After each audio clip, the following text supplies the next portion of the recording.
Қайырлы күн қыздар, сіздермен бірге бота. Біз бүгін сіздермен мясо по-тайски дайындайтын боламыз. Бұл тағам өте жеңіл әрі пайдалы тағамдардың бірі. Құпиясымен бөліскім келеді сіздерменен. Видеоның соңына дейін қарап, менің каналыма тіркеліп кетуді ұмытпаңыздар.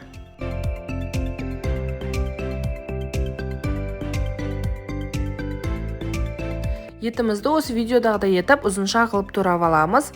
Пиязды қатты майдалап жібермейміз, оны да 4 бұрыш пішінде орташа ірілікте турайтын боламыз. Бізге тәтті бұрыш керек болады, яғни болгарский перец, оны да үлкен-үлкен 4 бұрыш пішінде тураймыз.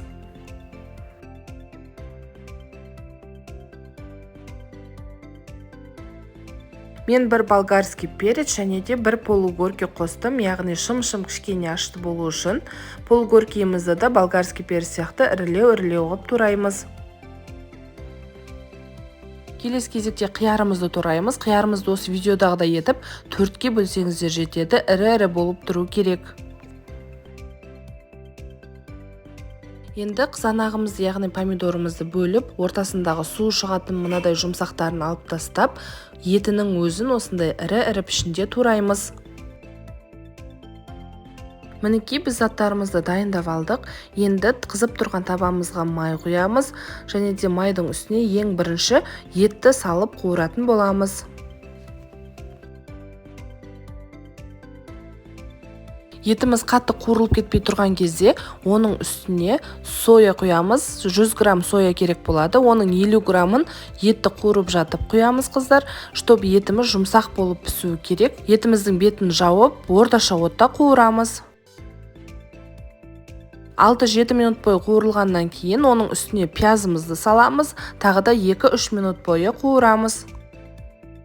Пиязымыз қуырылып жатқан кезде міндетті түрде бетін жауып қуырыңыздар, сонда пиязымыздың сөгіменен өте жұмсақ болып қуырылады.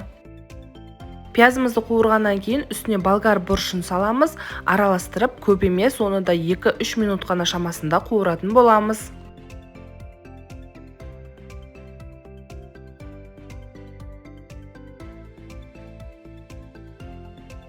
Тәтті бұрышымыз қуырылып болғаннан соң, оның үстіне қияр және қызанағымызды саламыз, араластырып, орташа отта 2-3 минут бойына қалдырамыз.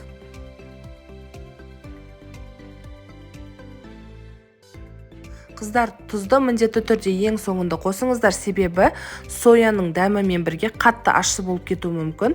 Дәміне қарай тұз қосамыз және де 50 мл соямыздың қалғанын құямыз. Жақсылап араластырып, крышкасын жауып, орташа отта 1 минут бойы қуырамыз. Сонымен біздің подливамыз дайын қыздар. Енді гарнир жасайтын боламыз. Ол үшін табамызға азырақ 15 грамм шамасында май құямыз, және де оның үстіне жуып тазалап алған күрішімізді салып қуырамыз. Күрішімізді су құймас бұрын міндетті түрде 4-5 минут бойы осылай қуырыңыздар. Сонда күріштеріңіз бір-біріне жабыспай, рассыпчатый, яғни шашыраңқы болып піседі.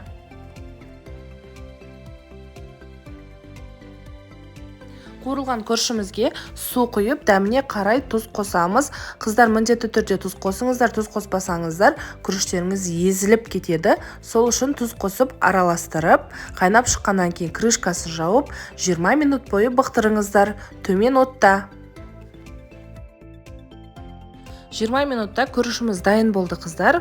Күрішіміз бір-біріне мүлде жабыспайды, осындай шашыраңқы болып піседі. Енді оны бір ыдысымызға салып, оның үстінен консервіленген кукуруз қостым. Балалардың түрлі түсті болып тәбетін ашу үшін сізде міндетті түрде осылай жасап көріңіз, балаларыңыз сүйіп жейтін болады.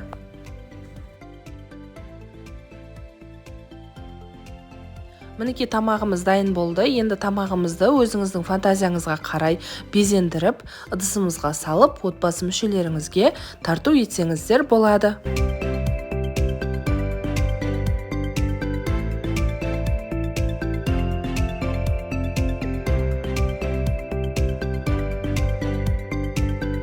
Мінекей жақсылар, біздің мясо по-тайски деген тағамымыз дайын болды.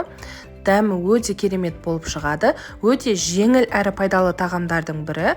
Міндетті түрде сіздер де жасап көріңіздер. Егер видео ұнаған болса, рецепт ұнаған болса, лайк басып комментарий жазуды ұмытпаңыздар.